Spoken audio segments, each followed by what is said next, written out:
Pinagawa ko nga ang buhok ko dahil nahihirapan na akong lumipad. Pupunta nga ako ng salon ngayon dahil ipapagawa ko na yung buhok ko. Mukha na ngang talahiban ng buhok ko, kaya napagpasyahan kong ipagawa. Lagi kasing sumasabit sa wire ng kuryente, kaya nagkaganyan. Bawas-bawasan kasi ang paglipad gabi-gabi. Kasalanan talaga itong nabili kong langis, ang bilis makapagpapalit ng anyo. Naligo na nga ako bago ako magpunta ng salon. Nakakahiya naman sa magre-reband kung may mahahawakan siyang kain ng puto. Mainit naman ngayon, kaya okay na tong suot ko. Double purpose nga ito para hindi na ako mahirapan magpahid ng langis mamayang gabi. Oh ha, di mo kinaya, aswang, pero nagpapahid ng rejuve. Napakainit pa naman ang panahon ngayon, ayokong matusta. Mahilig ka pa naman magganda-gandahan, paano na lang kapag naging batik-batik yung mukha mo? Ipapalitada ko lang to at magpuproceed na tayo sa next procedure. Ganon-ganon lang mare, maasim pa rin tayo. Ako lang pala dahil di ka papayag na maasim ka. Magli-lipstick nga ako dahil plastic naman ako. Putok nga sa pula ang nguso ko para hindi halata pag pinasabog ng chinichismis ko.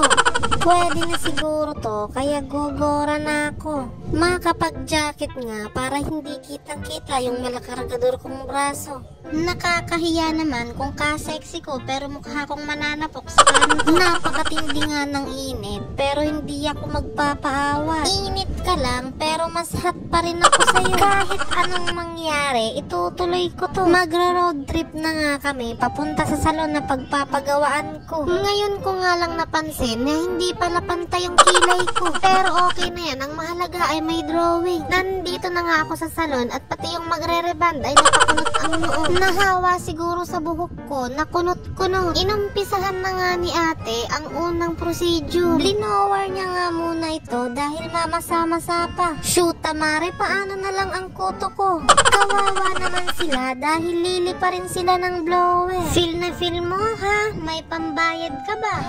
Chinek ko nga muna yung wallet ko kung may pambabayad ba ako. Shoot mare, wala akong lilibuhin pero okay na siguro tong gigintuin. Pakukulayan ko na nga din ng buhok ko dahil masyado na akong plain na plain. Magpakulay kaya ako ng dilaw para magmukha akong mais. Sa sobrang dami nga ng kulay, hindi ko na alam kung anong pipiliin ko. Pwede namang ikaw, kaso di ka bagay sa akin. Biro lang, huwag ka nang magtampo. Nakapili na nga ako ng kulay, kaya pinatimpla ko na. Pinas forward ko na nga dahil nakaidlip ako. Kaahitin ko nga muna ang kilay ko habang nakababad yung buhok ko. Sabog na rin kasi parang yung buhok ko. Garne pala ang pagmumukha ko pag nag-aahit ng kilay, mukhang tanga. Fast forward nga at kinunti niya na ni ate ang ginagawa niya sa buhok ko. Patulog-tulog ka pa dyan, hindi ka naman mukhang sleeping beauty, mukha kang bugo. Fast forward nga at tapos na nga rin akong iriban. Grabe mare, makilala pa kaya ako ng mga kaaswang ko nito. Election na nga dito sa amin, sa inyo ba election na rin?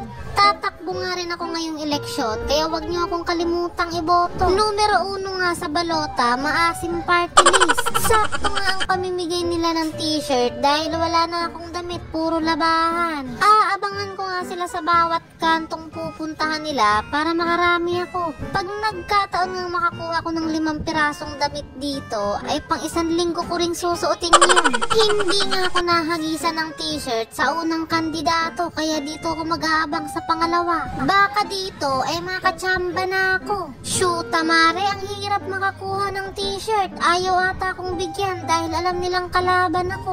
Akala ko nga ay hindi nila ako makikilala dahil ang alam nila aswang ako. Nakalimutan ko mare, maasim nga pala ako. Sa sobrang lakas ng amoy ko, baka naamoy nila ako. Kumaway nga ako, baka sakaling mapansin ako. Wag sana nila akong hahagisan ng bawang dahil tapos talaga ako dito. Akala ko nga ay hindi ako mapapansin pero hinagisan ako mare. Nung pagkakita ko ng body lotion ay hindi ko na kinuha. Inaasar talaga yata nila ako dahil alam nilang langis ang pinapahid ko. naligo. Yung pangalawang hagis nga ay sabon na ang nakuha ko. Shoot, Mare, alam na alam talaga nilang hindi ako naliligo. Sa sobrang sama nga ng loob ko ay nag-walk out na ako. Ipapamigay ko na nga lang to dahil hindi naman uso sa akin ang maligo. Kung langis pa nga ang hinagis nila sa akin ay baka natuwa pa ako. Paubos na kasi ang stock ko kaya kailangan ko na ng supply. Hinabol ko nga yung isang kandidato dahil ayaw ako bigyan ng t-shirt. Sasampasan ako sa sinasakyan nila kaso may nakaabang ng asin at bawang.